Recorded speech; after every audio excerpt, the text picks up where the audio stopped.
ज्ञान की खास पेशकश रुद्राक्ष रहस्य में जानिए।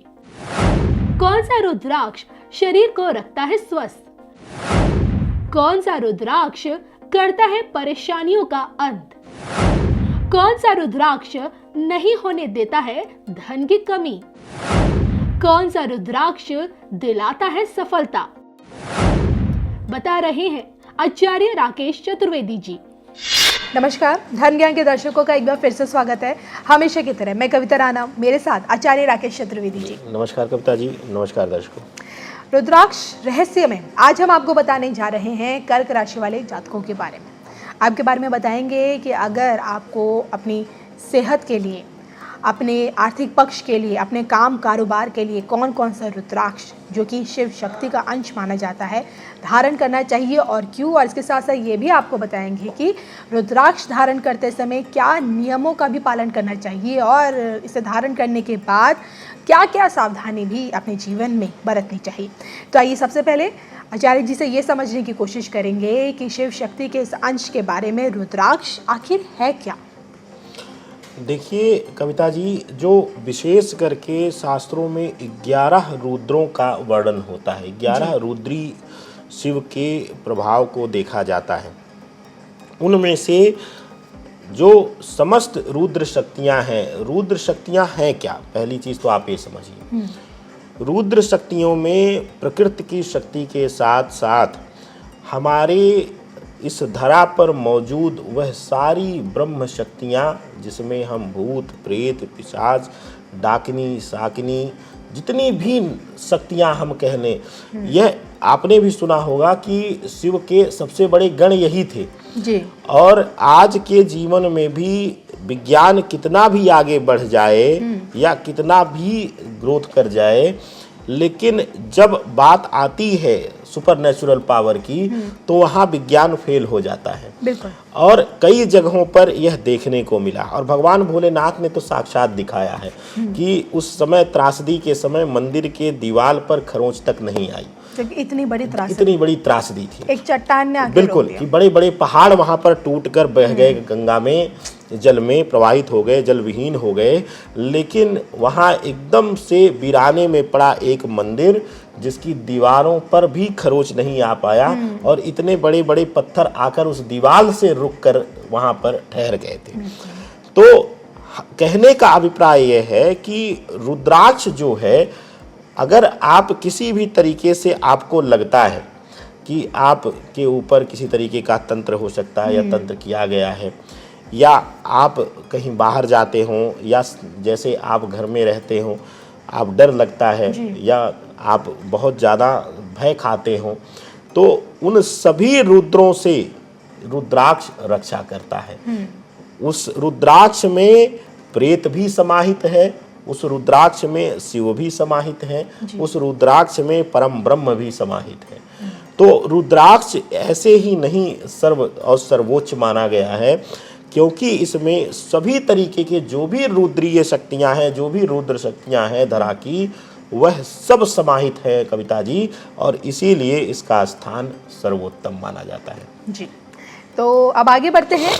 ये तो हमने समझ लिया कि आखिरकार रुद्राक्ष है क्या। ये तो देखिए, रुद्राक्ष को लेकर मुझे ऐसा लगता है कि इसके बारे में अगर बखान किया जाए तो अनंत है, लेकिन ये है कि मैं थोड़ा बहुत कम शब्दों में मैं चाहती थी कि आप दर्शकों को इसका महत्व बताएं और आपने बताया भी। अब आइए ये जानते हैं कि कर्क राशि वाले जातकों को अपनी सेहत के लिए कौन सा रुद्राक्ष धारण करना चाहिए और इसके पीछे का कारण भी।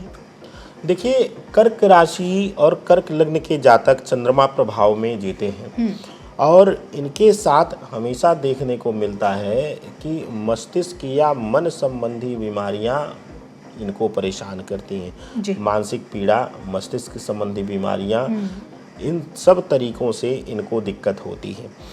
ऐसी स्थिति में कर्क राशि या कर्क लग्न के जातकों के लिए चतुर्थमुखी रुद्राक्ष, चौमुखी रुद्राक्ष जिसको कहते हैं, 4 मुख वाला, वह आप धारण करिए।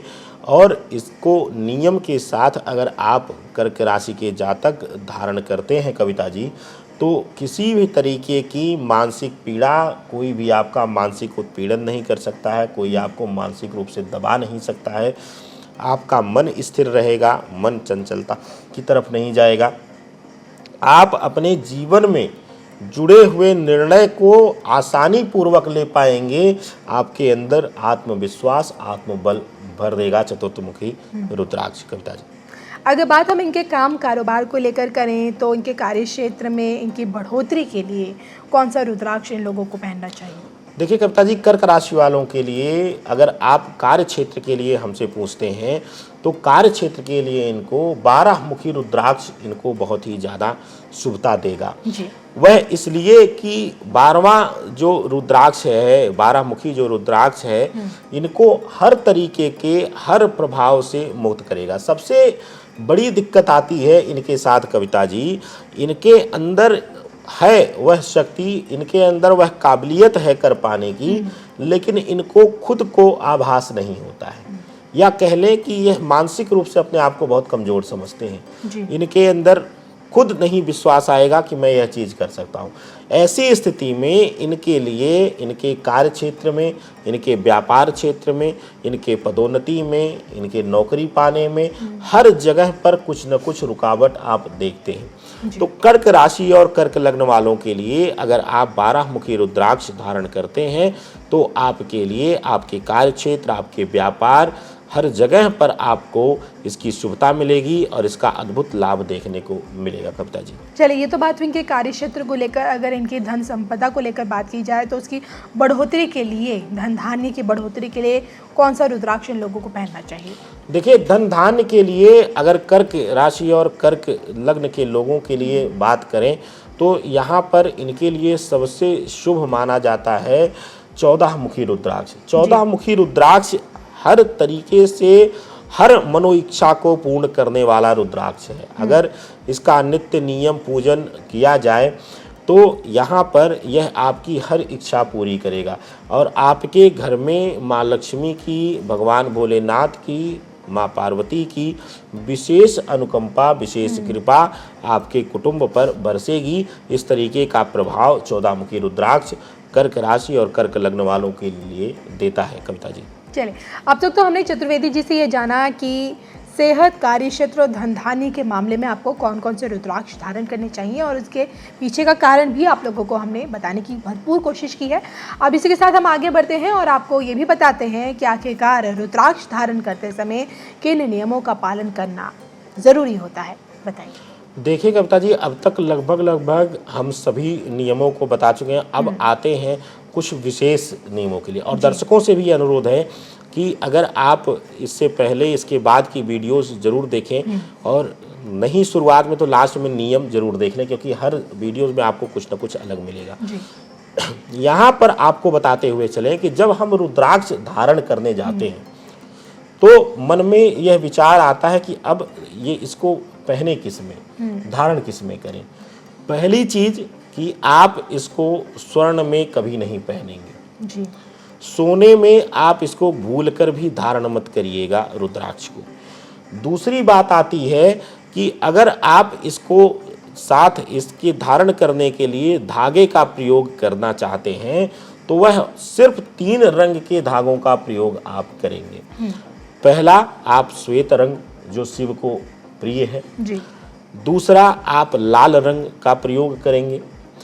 तीसरा, आप करेंगे काले रंग का प्रयोग। काला रंग आपको ये रुद्राक्ष धारण करने की विधि में आप प्रवेश कर सकते हैं। अब इसके साथ ही कविता जी, इसके धारण करने के लिए अगर आप कहते हैं कि धारण करने के विधान में, तो यहाँ पर एक चीज़ देखने को मिलती है कि अब तक हमने सभी सामग्रियों का वर्णन किया है।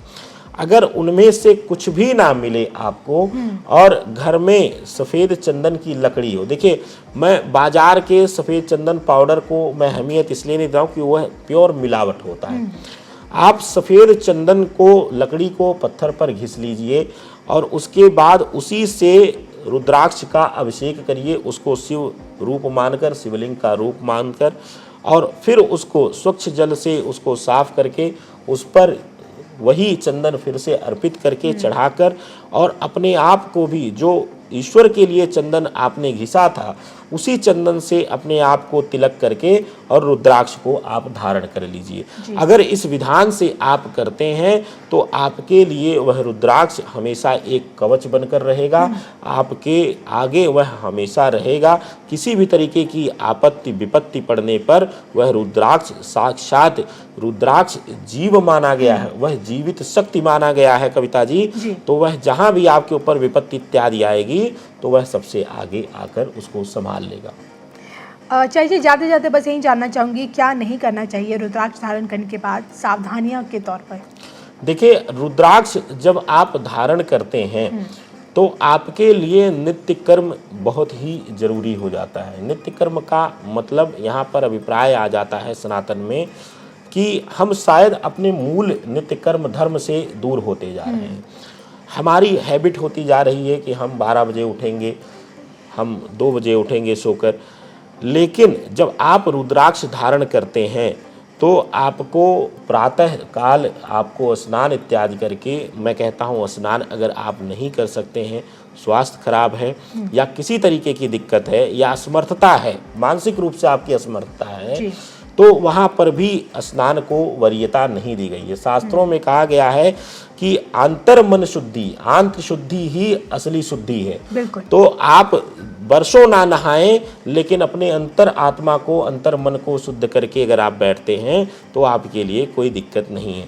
तो कहने का अभिप्राय ये है कि आप सुबह वस्त्र इत्यादि बदलकर, परिवर्तित करके, शुद्ध वस्त्र डालकर और अपने घर में बने हुए मंदिर या उसी रुद्राक्ष को धूप दीप दिखाकर और उसके बाद हो सके तो उसके सामने बैठकर कुछ देर ओम नमः शिवाय का या नमः शिवाय का स्त्री वर्ग जो है वह जाप करें और उसके बाद पुनः उसको धारण करके अपनी दिनचर्या, अपनी क्रिया को करें, आपके लिए शुभ होगा। कविता जी, चलिए, उम्मीद करते हैं कि आपको हमारे वीडियो ज़रूर पसंद आएगा। इसी के साथ आप हम दोनों को दीजिए इजाज़त। नमस्कार। नमस्कार।